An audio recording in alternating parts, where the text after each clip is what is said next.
Hello, and welcome to our series, Conversations on Zionism, Reclaiming the Narrative. I'm Russell Robinson, Chief Executive Officer of Jewish National Fund USA. We build in the land of Israel through your philanthropic investments. Our water solutions, groundbreaking research and development, and reclaiming the desert are shared the world over. In the United States, we are the leader in Zionist engagement, reaching over 20,000 students a year. Today, Israel serves as a light unto nations. Today, Israel makes the world a better place. As I travel the world and meet so many people of all ages, I share their frustration. The definition of Zionism, our people's movement for self-determination, has been hijacked by those who are anti the Jewish people and who have no understanding of history or facts. Well, no more. The time has come to be the voice of what Zionism really is. Zionism comes in all colors, shapes, and sizes. It's inclusive, diverse, respectful. Zionism builds bridges. It's about freedom, freedom of religion, freedom of expression. It's a beautiful movement that has changed the course of the Jewish people. Zionism gives all of us strength. Zionism supports Israel, a country where synagogues, mosques, churches all share the same skyline. A country where Christians, Jews, and Muslims live as neighbors and sit around the table. And while they have different views, they all have a seat within the tent of Abraham.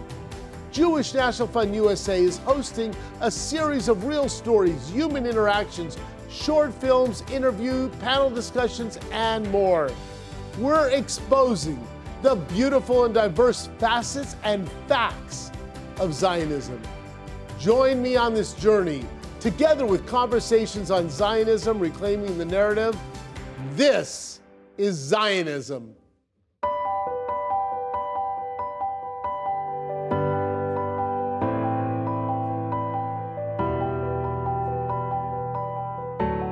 I'm Shahar Azani, Senior Vice President at JBS, a former Israeli diplomat and forever an activist for Israel. And I am proud to bring to you today the first ever panel in this one-of-a-kind Jewish National Fund USA series, Conversations on Zionism, Reclaiming the Narrative. Our panel today does just that and is aptly called Israel, a Light Unto the World. As an Israeli diplomat in Nairobi, Kenya, and beyond, I've been able to see firsthand the kind of impact Israel has had around the world. It is nothing you will find on the front page of the New York Times or other mainstream media outlets, but it is the reality. My guests today will allow us all a glimpse into this incredible face of Zionism, and the work they do changes lives every day. And now, it gives me great pleasure to introduce them to you. First is Sivan Yaari. Sivan Yaari is the founder and CEO of Innovation Africa, a non-profit that brings Israeli solar, agricultural, and water technologies to communities in Africa. In 20 years, they have brought clean water and light to nearly 3 million people across 10 African countries. Daniel Kahn serves as the chairman of Natan, an Israeli humanitarian relief organization that aids in disaster relief and recovery, emergency dental care for underprivileged populations, and medical and psychosocial aid to Middle Eastern refugees. Tamar Shapira is the Deputy Executive Director, International and Public Relations for Save a Child's Heart. Save a Child's Heart is an Israeli humanitarian organization that treats critically ill children suffering from heart disease in countries where access to pediatric heart care is limited or practically non-existent. Yotam Politzer is the global CEO of IsraAid, an Israel-based non-governmental organization that responds to emergencies all over the world with targeted humanitarian help, including disaster relief, search and rescue, to rebuilding communities and schools, to providing aid packages, medical assistance, and post-psychotrauma care. Thank you for all that you do. We're here reclaiming our story. We decided we're going to be the ones telling the world who we are and what we do. And the spirit of Zionism hovers above. And I want you to take a moment and tell us, what does Zionism mean to you in the work that you do? How does it reflect in your organization and in who you are? Maybe Sivan will start with you. Well, as you know, Shahar, I am a big Zionist. I'm a proud Israeli. When I get to the villages in Africa, the first thing I mention is I'm from Israel. And then most of the time, as I said, they're not aware of Israel. All they will remember is that we were there and we were able to provide them with access to clean water for the first time or light for the first time. And that's the first face of Israel they see. And so for me, Zionism means to share because we are strong, now Israel is strong. We should be sharing our knowledge and technology to make other countries stronger. We should be empowering others because that's what we are supposed to do. Danny, what about you? Well, I think that first, my personal relation to Zionism is the fact that I'm an Oreh Hadash, a new immigrant. I arrived myself at the age of 18. It was in 1968, not exactly yesterday, but not too long ago. Where from? From France. And I think I served this country. I was privileged to be chosen to help the rescue of the Jews in Muslim countries years ago after the Iranian Revolution. And I think that was kind of the way to express, probably at the highest, for me, at the highest level, the Zionism. And that brings me to Zionism in Natan's concept, and it's responsibility. Zionist is responsible, as is the Jewish people, as is the state of Israel, but mostly as is the civil society. Civil society has to express its responsibility. It can't be limited to a people or a country. We are an entity, strong entity, as Sivan said. Let's fulfill our responsibility by helping the other, wherever he is. Such an important message, especially these days of, deep international political divides, to hear such a unifying and strengthening message. Strength in helping the world. Tamar, what about Save a Child's Heart and you? I always think that not only there are 1,000, actually nearly 6,000 children around the world today alive thanks to the Save a Child's Heart humanitarian activity, children who their lives were saved in Israel by Israeli medical team members. Not only that, there are many, many medical team members around the world who today save children independently thanks to training they received in Israel. So it's not just the operations, you also train medical personnel abroad? Correct. Even in a way, more importantly, we train medical team members in Israel, send them back to their homes so they can treat their own children independently. This is really long-term impact. This is really making a difference. This is really teaching them how to fish and not only giving them fish to eat. And we are doing all this as very proud Israelis. Incredible. Yotam? Yeah, I really like my colleagues here shared. For me, the sense of responsibility translates into action. So being a Zionist is being activist.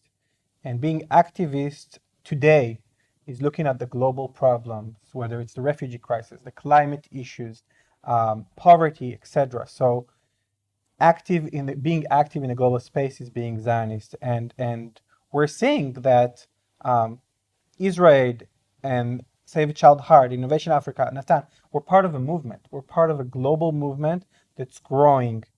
You're talking about activists, and here I am introducing myself as an activist, and guys, you put me to shame. How can you think about action and activists when we look at you?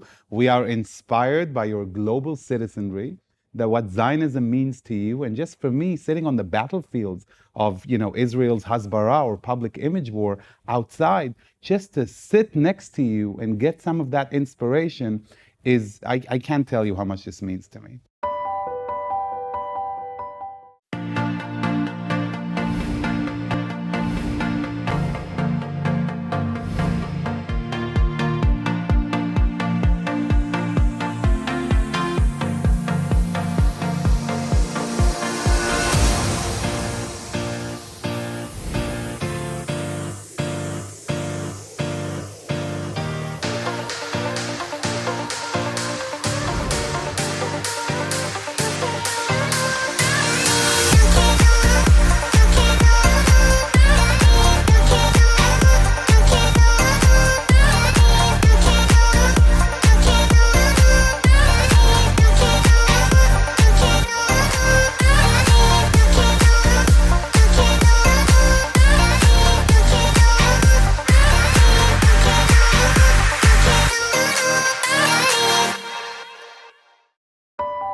I want to dive a little bit into the specific topics, and there is so much I want to talk to you about. But let me start with you, Danny. I know that Natan is active also in Gaza. And Gaza, as we know, is controlled by Hamas. And as we are reminded every couple of years, Hamas is an enemy and an Israeli organization that partakes in a health center in Gaza. How does that work? Well, not easily. We have to make a clear difference between the ruling party in Gaza, Hamas, and the population. And there are 2 million people in Gaza suffering. The health system is collapsing. The needs are there, clearly. We are going to join the project of the Gaza Health Center aims to provide to the civil society, as we are the civil society, the answer to basic needs in medical, including oncology. It will be done, in fact, it's existing. First, the camp is already there. The equipment is already there. And all the medical team will be volunteers.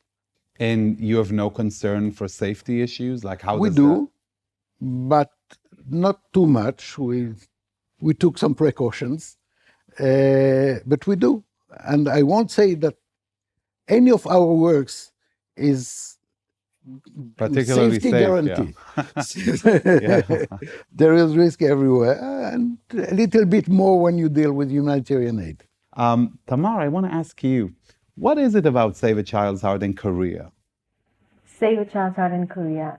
Everything started in Korea. Okay. Our late founder, Dr. Ami Cohen, he was actually an American heart surgeon. He served in the U.S. forces, and he served in Korea. He also served later on in the Gulf War. And during his service in Korea, he actually began thinking about the idea of Save a Child's Heart, witnessing underprivileged children receiving free life-saving care in Korea. And that's when he started to think about this idea. A few years after that, in 1992, he immigrated to Israel, did Aliyah, started to work in the Wilson Medical Center in Israel. And the story of the beginning is that shortly after that, he was approached by an Ethiopian colleague of his. He was back then the only pediatric cardiologist Ethiopia had, so they had a doctor who could diagnose children, but there wasn't anyone who can actually treat them. And that doctor asked Ami if he can help him with 2 kids who urgently needed heart surgery. And I always think that there are 2 kinds of people in this world. When you ask someone, either they find a way why not to do what they're asked, but there are also people who will always find a way why or how to find a way to do what they're asked. And Ami was the kind of person who said yes, first of all. And he said yes, and these 2 kids were brought to Israel, and there was nothing. They stayed at his house. He asked some favors at the hospital. He operated them, saved them, and sent them back home. Then they sent another 2 and another 5, and by the end of that year, Ami decided he's founding Save a Child's Heart with the mission of helping these kind of children born with a heart defect, life-threatening heart defect, but born, unfortunately, in countries that cannot provide medical care to save them. He always said, Ami, we can and we should. And that's how Save a Child's Heart was founded, and that's the connection to Korea.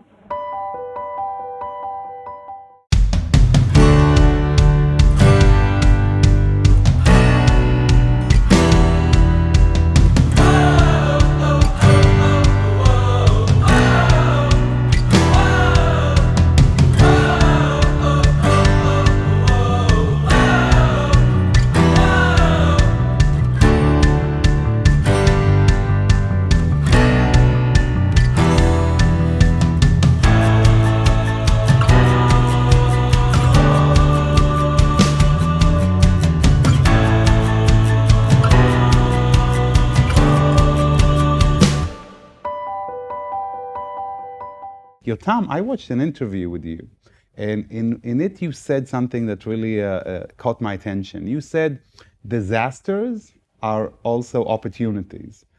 Can you elaborate?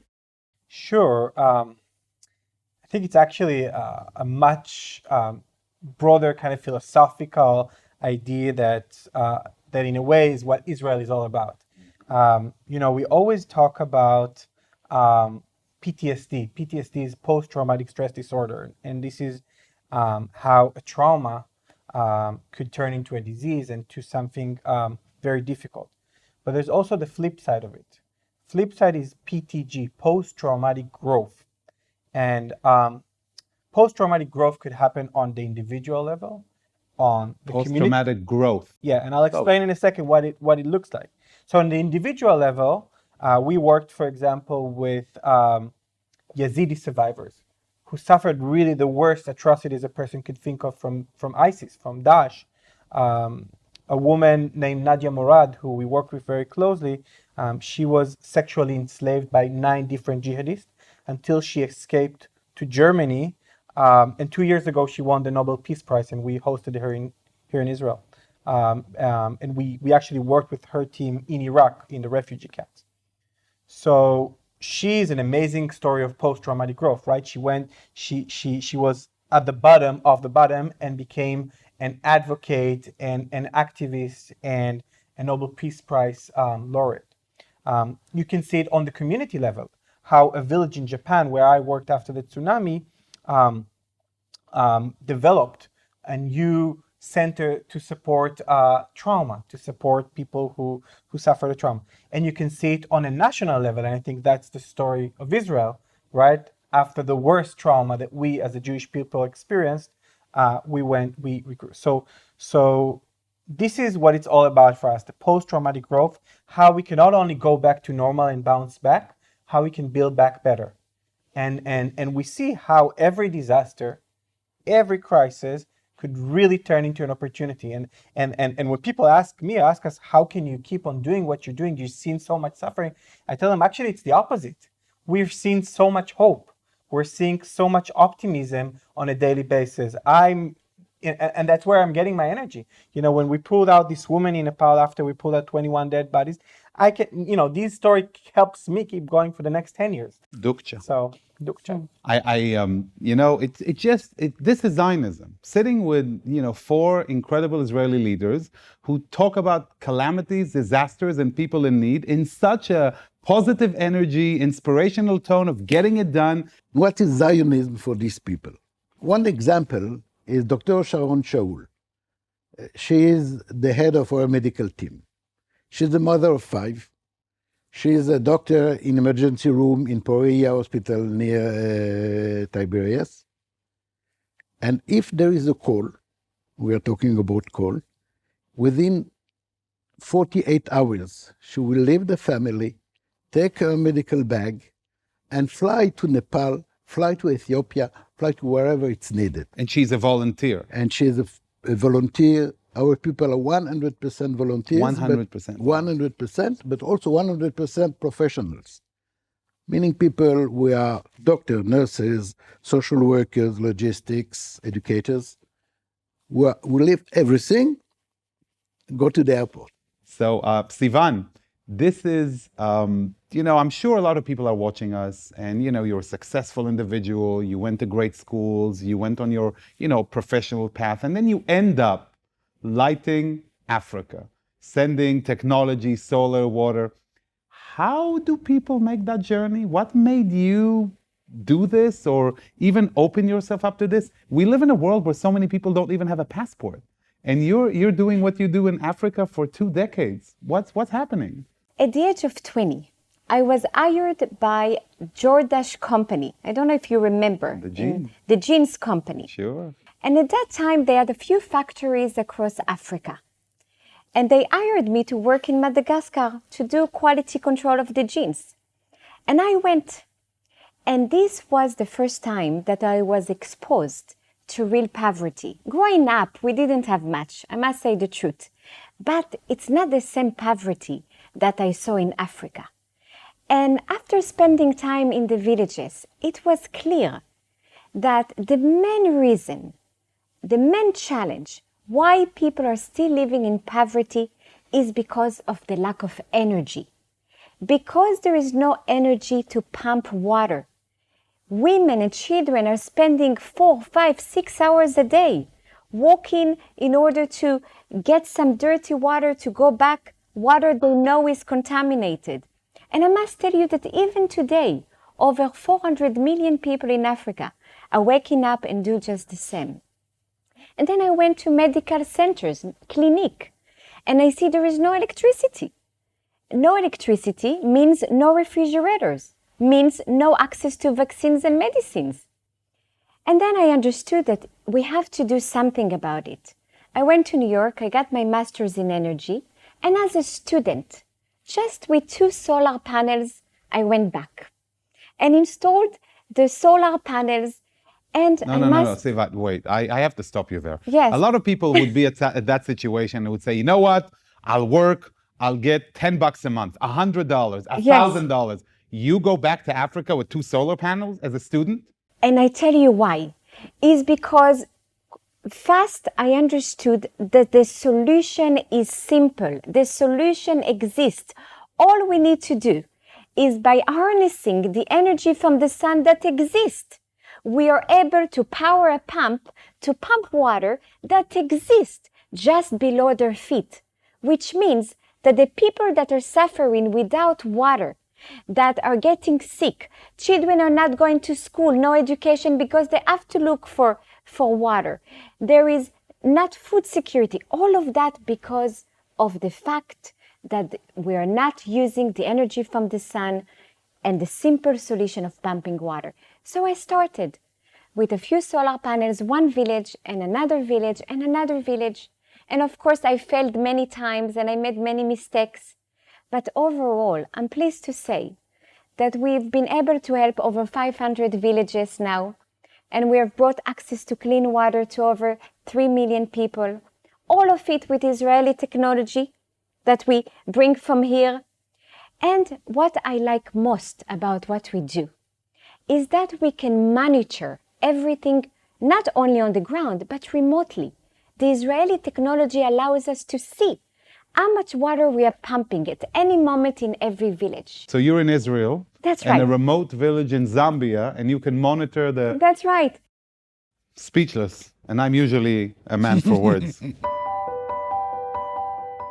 Are you looking for that perfect gift? The one thing you know that they won't have? Now you can honor someone you love and participate in the sacred act of writing a Torah. You can go online and choose a letter, word, verse, or more in a Torah being written right here in Israel on top of Masada. Beautiful certificate will be sent, signifying the link to our ancient past and be something that they can keep forever. It's the ideal gift for birth, bar and bat mitzvahs, birthdays, engagements, weddings, anniversaries, and other milestones in life.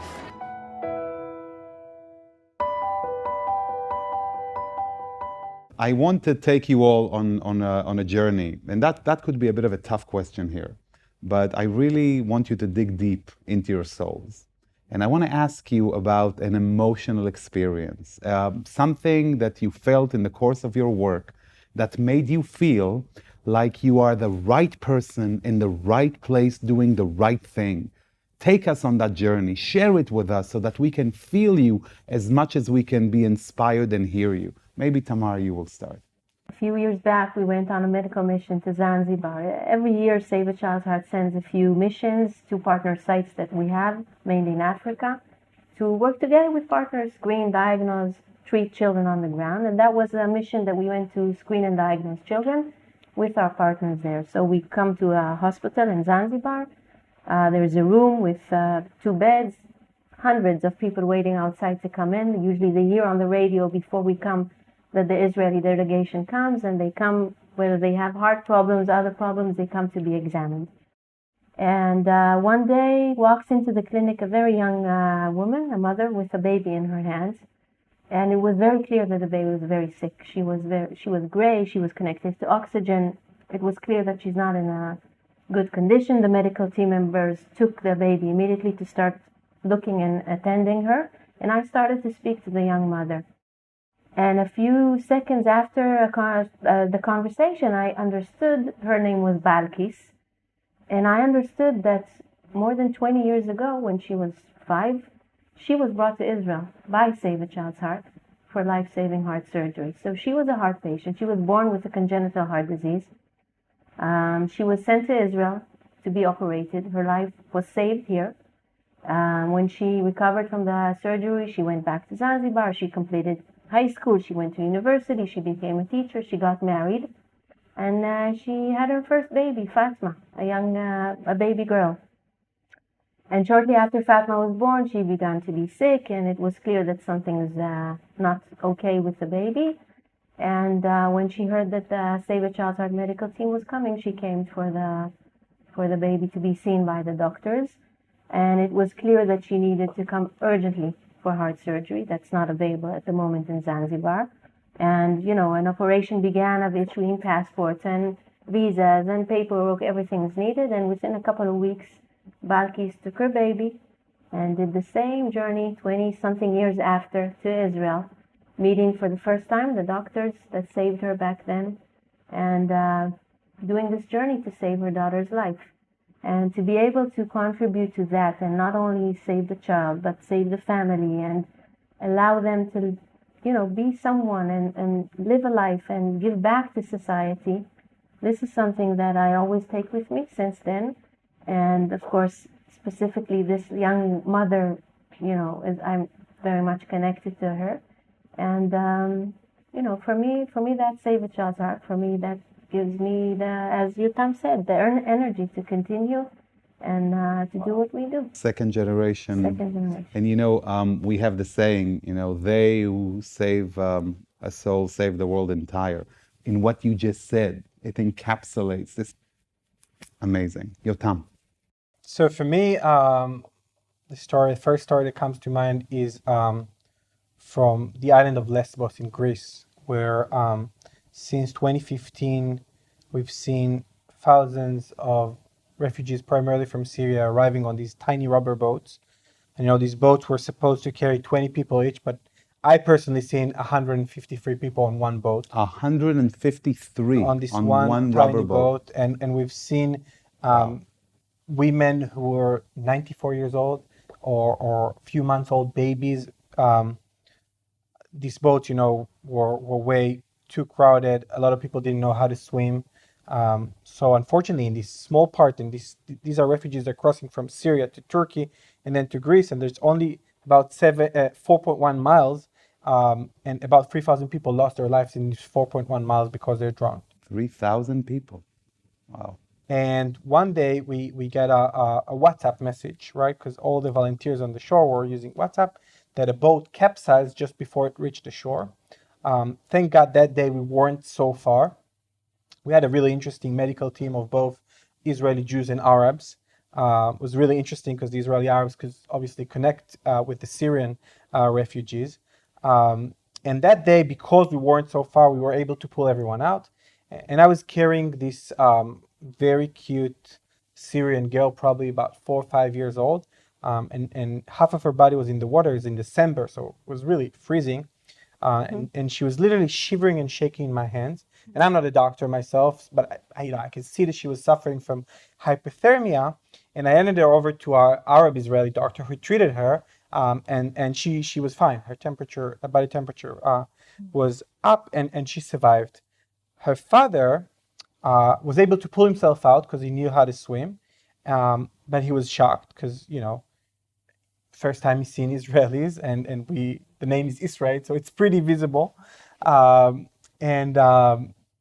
You know, we always joke that he probably think he took the wrong boat.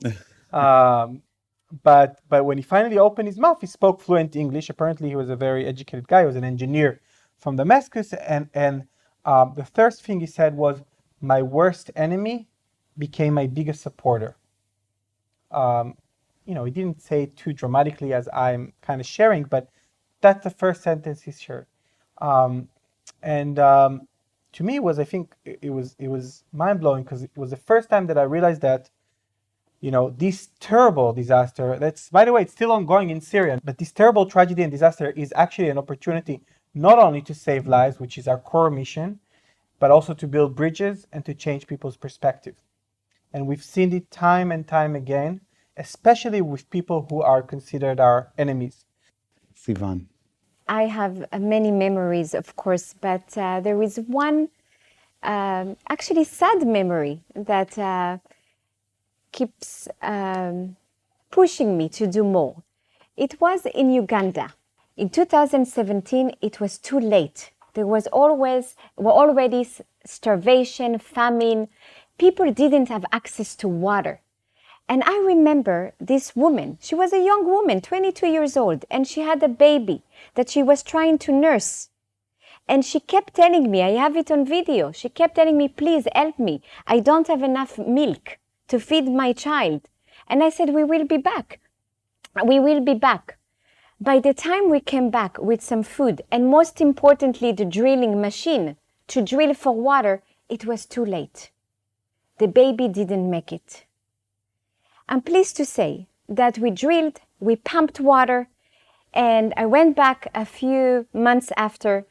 She was pregnant again, and I know that today this community are able to have food security because water exists. And what inspires me really is to see the changes that we are seeing in the villages. The moment you give them access to clean water, everything changes.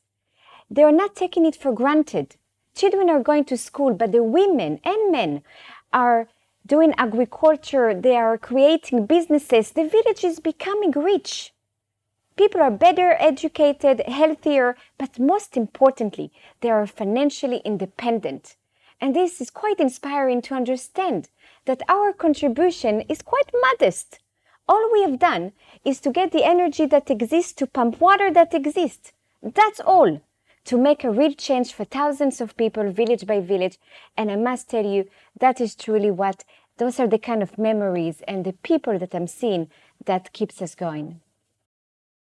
To say that that's all you did is one of the most Israeli expressions I've ever. That's all we did. We just harnessed the sun, connected it to the water that's already there, and made things happen.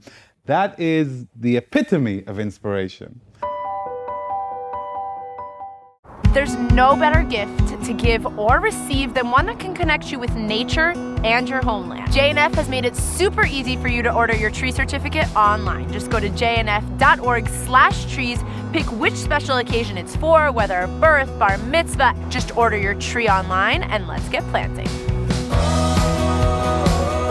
Every tree counts. As a memorial to a loved one, as a tribute for a special occasion, as a link to your heritage, as a link to the land of Israel, to help the environment and reduce your carbon footprint. Every tree counts.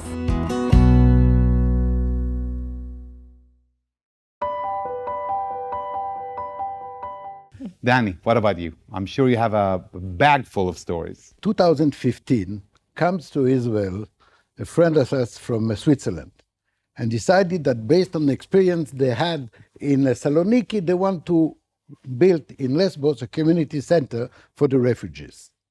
And they want partnership. I said, okay, you take care of the community center, we'll take care of education. And we decided to build there a school from the scratch. It was on the top of the hill in front of a refugee camp called Karatepe. Took ship containers and built from that beautiful school. The specificity of the school, the model, and it's a unique one. It was checked, it's really the unique one in the world, is that the teachers were refugees, teaching refugees in their own mother tongue. And I remember an interview we had with one of the teachers there, Ahmed, who came from Iraq. And he was a writer in Iraq, a refugee like so many refugees.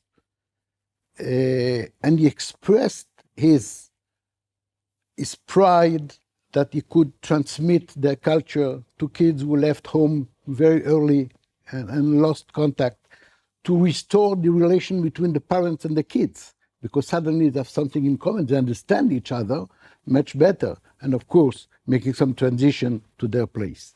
5,000 kids came through this school and felt better, felt part of the society, were educated, and were somehow more ready for the next step. And that's our role. For Israel and for us, our role is to help these people for the next step.